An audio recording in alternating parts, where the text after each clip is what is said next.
Welcome to your next section of Chapter 13. In this section, we are talking about variations in primary productivity. First, I want to give you guys some examples of photosynthetic marine organisms, since we keep talking about the organisms that are responsible for primary productivity via photosynthesis. I figured it'd be nice to give you some examples of what those are. So first is a type of photosynthetic organism called anthophyta. Those are basically marine seed-bearing plants. We also have two kinds of algae, macroscopic or large algae, which is our seaweeds, green, red, and brown algae, and our microscopic small algae, which are diatoms, coccolithophores, and dinoflagellates.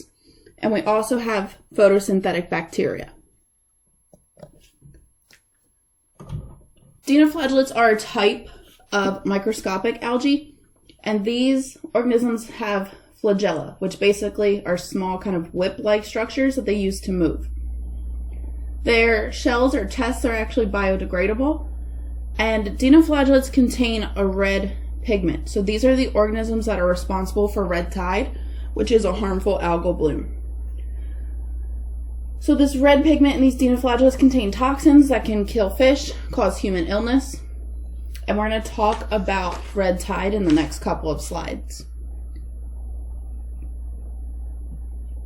So we're talking about red tides. What happens is the dinoflagellates that contain that red pigment sometimes exist in such a great abundance that they actually color the surface waters red, producing what we then call red tide.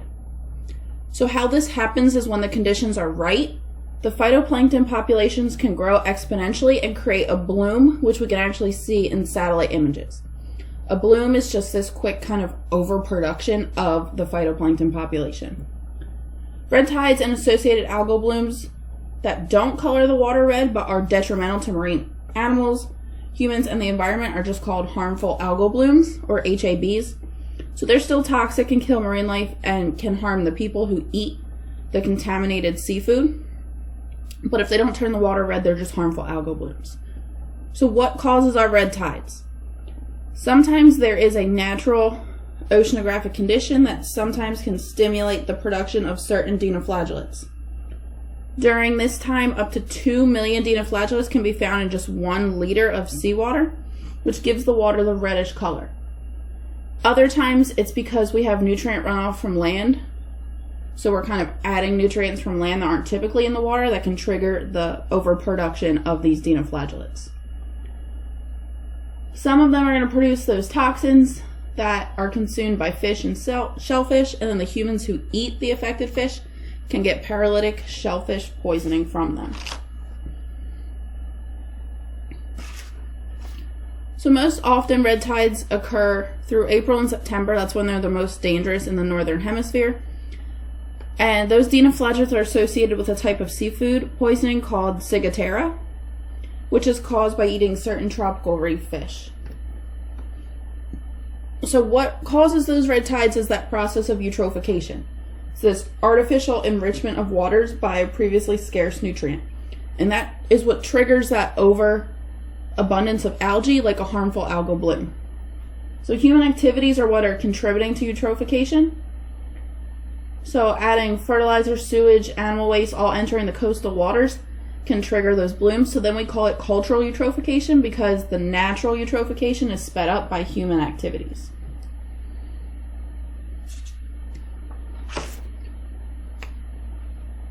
So this is one of the issues associated with red tide. Creates something called dead zones. Dead zones are areas of hypoxic, or what means oxygen poor water. This happens near the mouths of major rivers after large spring runoff, because what happens is the rivers bring fertilizer runoff to the ocean, and that causes the widespread blooms of algae to grow and later die. Once they grow and die, basically what's happening is as they're dying and decomposing, they're using all of the oxygen in the water, which suffocates and kills a lot of the marine organisms. Plus, the low levels of oxygen also limit the growth and reproduction of other marine life. So this is kind of what happens with red tide. That's why we see a lot of dead fish. They're producing this toxic substance, using all of the oxygen in the water, which then kills the marine life.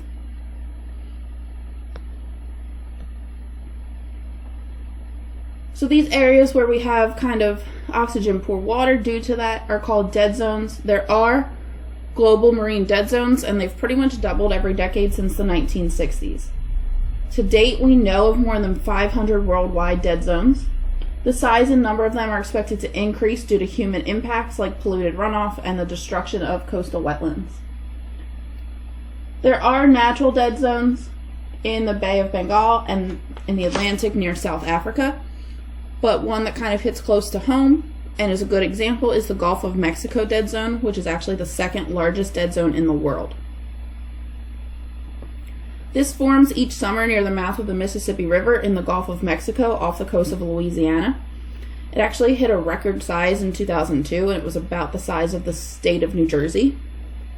And this is all related to the runoff of nutrients, especially nitrates from agricultural activities that get washed down the Mississippi River, where they empty into the Gulf and trigger the algal blooms, which then the algae dies, the bacteria feeds off them, we deplete the oxygen in the water, and it causes these dead zones. There are some proposals out there to try to combat the spread of the dead zones in the Gulf of Mexico, like controlling nutrient runoff, trying to preserve our wetlands, planting buffer strips of trees and grasses between the farms and streams to try to get any of that fertilizer runoff into the trees and not letting them get into the water, improving crop rotations, and enforcing clean water restrictions. So there are ways that we're trying to combat that problem, but this is still an ongoing issue. So now we're going to start to look at our regional variations in primary productivity. So the values range from about 1 gram of carbon per meter squared per year to about 4,000. And that's due to an uneven distribution of nutrients and changes in the availability of sunlight. In fact, about 90% of the biomass from the euphotic zone decomposes before it descends, and only 1% of organic matter is not decomposed in the deep ocean. So the way that we move material from the upper euphotic zone to the sea floor is called the biological pump. And that's because it pumps carbon dioxide and nutrients from the upper ocean and concentrates them down in the deep waters and the seafloor sediments. Typically, the subtropical gyre thermoclines and picnic lines prevent those nutrients from being resupplied up to the surface. So when we're looking at our global marine productivity, we're going to look at the difference between polar oceans, temperate, which are our mid-latitude oceans, and then our tropical oceans. And what we're going to do throughout this section is keep track of which oceans are more or least productive and which factor is limiting them. Remember, those two factors that limit productivity are nutrients and sunlight. So first we're going to look at our productivity in our polar, which is our high latitude oceans. So these are our oceans from about 60 to 90 degrees north and south. So the polar oceans, their primary activity is going to be limited by light. And that's because they typically have conditions of darkness for 3 months in the winter, and then for 3 months in the summer, they have continuous sunlight. So kind of cold water holds more nutrients, and we need to remember that, because remember, we're talking about nutrients versus light. So these polar oceans always have cold water. So the cold water that they have will have plenty of nutrients in it.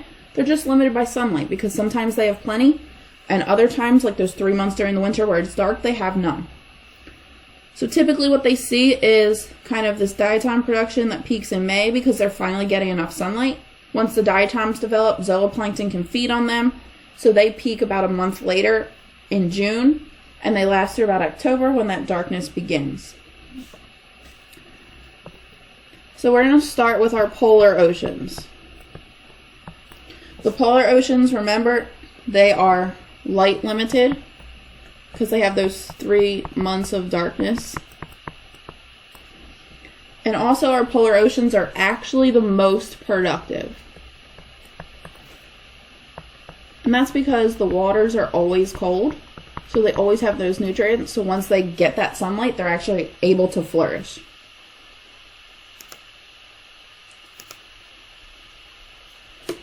And part of that's because in polar oceans, they have isothermal waters, which means that density and temperatures don't change much with depth. In the summer, their ice does melt and has this little tiny, thin, low salinity layer that doesn't mix with the deep water. So it keeps all the plankton at the surface where they get plenty of sunlight, so they can pretty much continuously reproduce the entire time during those months of sunlight. Now we're going to move into our tropical oceans.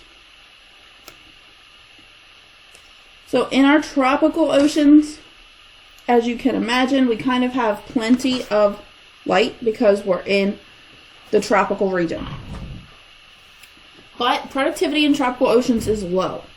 And that's because we have this permanent thermocline that produces a stratification, which is layering of the water masses. So our surface waters and our nutrient-rich deep waters cannot mix. Because our water is warm water holds less nutrients. So our tropical oceans are limited by nutrients because they don't have any, because the cold nutrient-rich water is held down deep and doesn't get up to the surface where the light is. So our tropical oceans have plenty of light, so they are nutrient limited.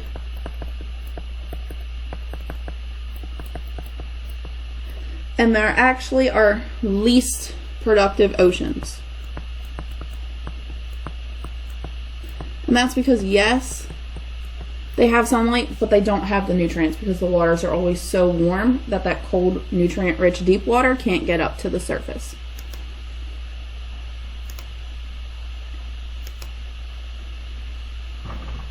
However, there are 3 exceptions to this general pattern of low productivity that we typically see in our tropical oceans.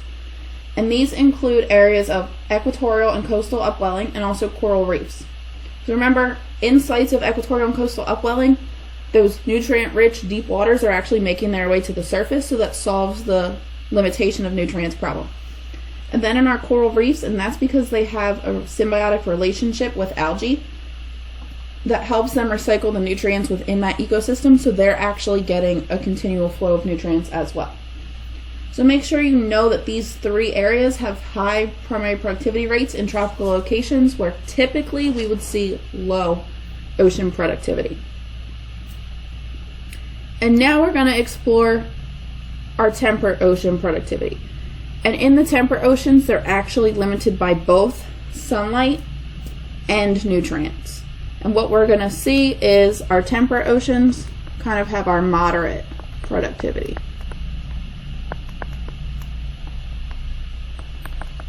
So they're going to be light and nutrient limited.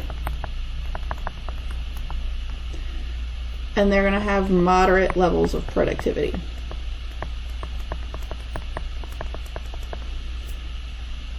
And we're about to see why.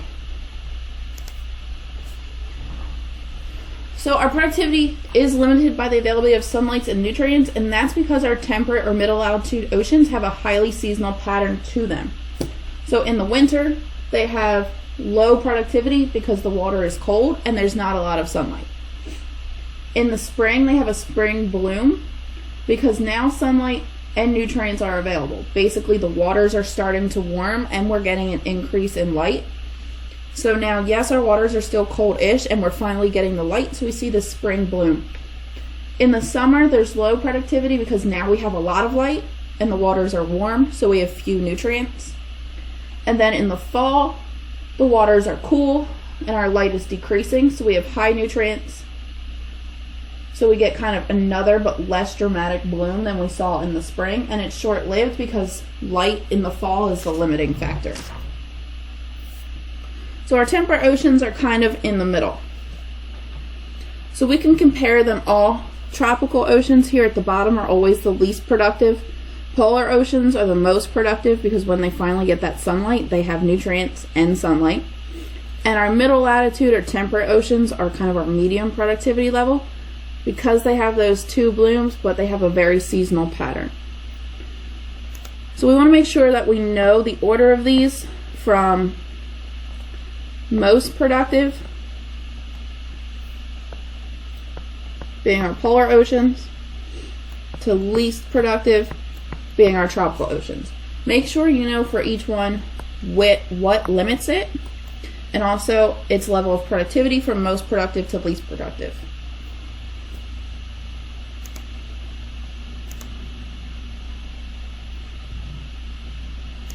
So this wraps up our section where we're talking about our variations in productivity. In the next section, we're going to look at energy in the marine systems.